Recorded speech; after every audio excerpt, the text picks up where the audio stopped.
Thomas the Tank Engine and Friends, Wooden Railway Adventures, Episode 181, Duck and the Quack Attack. One morning, Duck the Great Western Engine was puffing down the line with his morning train. The birds were chirping, the cows were mooing. It was a splendid day. Crack! Something broke and Duck screeched to a sudden stop.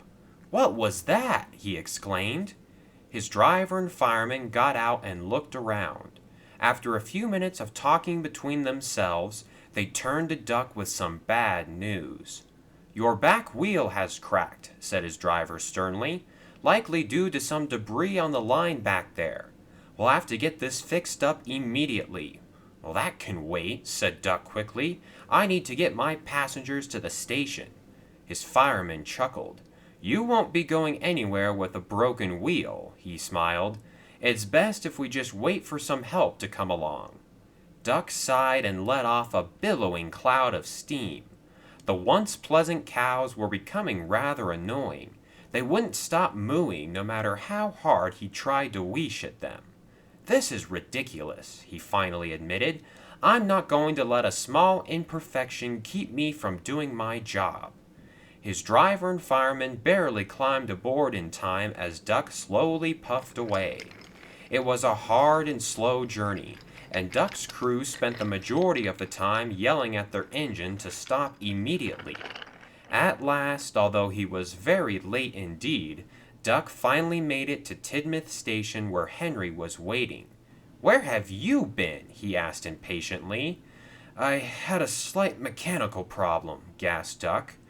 "Nothing to worry about, however." Just then he noticed Stanley and Bertie chuckling off to the side. "What's the matter?" inquired Duck. "Why are you laughing at me?" "Oh, nothing," muttered Stanley. "Just something Bertie and I saw when you pulled in." Duck wheezed loudly. "If you must happen to know, I've cracked a wheel, and that's why the train is late." "We know that," laughed Bertie. "We could see you waddling from a mile away." Henry started chuckling as well. "They're right, you know," he said, smiling. Duck was confused. He moved forward and noticed that his body rocked from side to side as he did so. The engines were making fun of him for wobbling along the rails. "Oh, very funny," said Duck. "And I suppose none of you have ever had something go wrong when pulling a train. Isn't that right, Henry?" But Henry didn't care. "He's waddling," he laughed. "Duck the Great Western Engine is actually waddling down the track."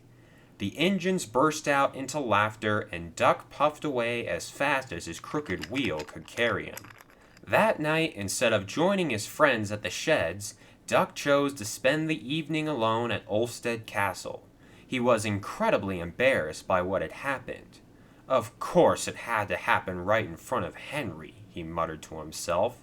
"Now I'm sure he's gone off and told every single engine on the island about my waddle." His driver and fireman attempted to soothe him. "Cheer up," they said. "In the morning we'll go see Sir Topham Hatt and ask him for a quick repair at the works. That way we'll hopefully be back in time for your evening train." "Yes, that sounds lovely," agreed Duck. He was feeling much more confident than before. But the next day, when Duck arrived at Knapford, Sir Topham Hatt was already waiting for him. "Ah, so it is true," he muttered quickly, "and I thought it was just a rumor. Anyway, Duck, I hear that you have a cracked wheel or something." "Yes, I do," insisted Duck. "I ran over something yesterday, and I need repairs right away." "Well, I'm sorry to tell you this, but the works is too crowded at the moment. Victor has his hands full with his new job, and Stephen's restoration is taking longer than expected. I'll get you in as soon as possible, but until then, you'll have to work in the yard here where you won't run into more trouble." "Trouble?" wheezed Duck crossly. "But, sir—" "That's enough," said Sir Topham Hatt. "One more odd bump in the track like yesterday, and you'll go flying off the rails and cause yourself even more damage." Sir Topham Hatt walked away, and Duck sighed. If the engines hadn't heard about his misfortune from Henry, they certainly had now. A broken wheel, laughed Gordon. Good thing Sir Topham Hatt is keeping you away from the dangerous world out there. It's much safer here in the yard with Stafford and Rosie. Yeah, agreed James. We wouldn't want you running over a twig and hurting your smoke box. That would be embarrassing. Much like those leaves that one time on Gordon's Hill, eh, James? Asked Thomas. James bristled at the remark and puffed quickly away. Duck was still left feeling down. Don't you worry, said Thomas cheerfully. I'm sure Sir Topham Hatt will have you back on your branch line in no time. Thanks, Thomas, said Duck sadly.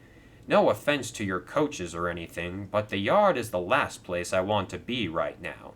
It's been years since I've worked here, and I really don't want to do it again. I'm sure Rosie and Stafford will keep you company, said Thomas optimistically. And Thomas was right, except for the fact that Stafford and Rosie played games all day. Duck was left doing the hard work, and his cracked wheel wasn't helping. Eventually, he had had enough. You know what? He told Ryan. Sir Topham Hatt can't turn me away from the works if I somehow end up there. Puffing there myself would take too long, and my broken wheel wouldn't last.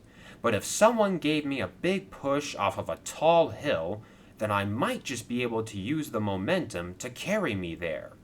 Well, that's an awfully risky plan, said Ryan nervously. Yeah, you're right, admitted Duck. I know it's a silly idea, but I can't be stuck in the yard with these two buffoons any longer. Would you be willing to give me a shove off of the Knapford Viaduct? I'll try and coast with my damaged wheel the rest of the way. Sure thing, said Ryan, but here, take my train. If Sir Topham Hatt catches you out on the main line without some cars, he's going to be highly suspicious. Excellent, said Duck. There's not a moment to lose if I want to get there before the day is over. Soon after a lot of hard puffing and pulling, Duck was at the top of the Knapford Viaduct with the baggage cars behind him. Ryan was in position, ready for Duck's signal. All right, said Duck. Once the turntable at the Search and Rescue Center turns in my direction, then we're good to go. A few moments later, the turntable was moved into position. Now's our chance, shouted Duck. Give me a push.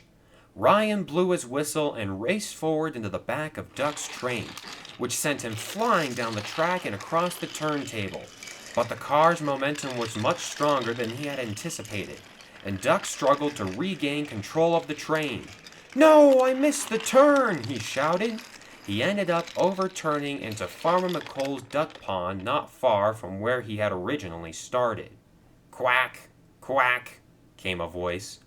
Duck looked over and spotted Dilly, the duck that had entertained Donald and the passengers at Halltraw Station many years ago. Oh, hello, he said quietly. This is a bit awkward, but I seem to have invaded your pond. I'm quite sorry. Quack, quack, replied Dilly. Duck rolled his eyes and smiled. We ducks never listen to anyone besides ourselves, do we, Dilly? Eventually, Harvey brought Rocky along with Sir Topham Hatt to the crash site. Ooh, I've always wanted to go fishing, said Rocky cheekily. Do you think I'll catch something today? I think your odds are pretty good, chuckled Harvey. Sir Topham Hatt, of course, was not amused, and he brought some workmen to the sheds that night to fix Duck before he managed to damage himself any more. And while his cracked wheel no longer made him waddle, the story was far from over. Look, children, said Thomas to a school trip, this engine is named Duck, and yesterday he ruffled some feathers and actually decided to go swimming with the ducks. What do we say to our friend Duck? Quack! Quack! Quack! Shouted the children. And as Thomas puffed away with his coaches, Duck couldn't help but quack a smile in return.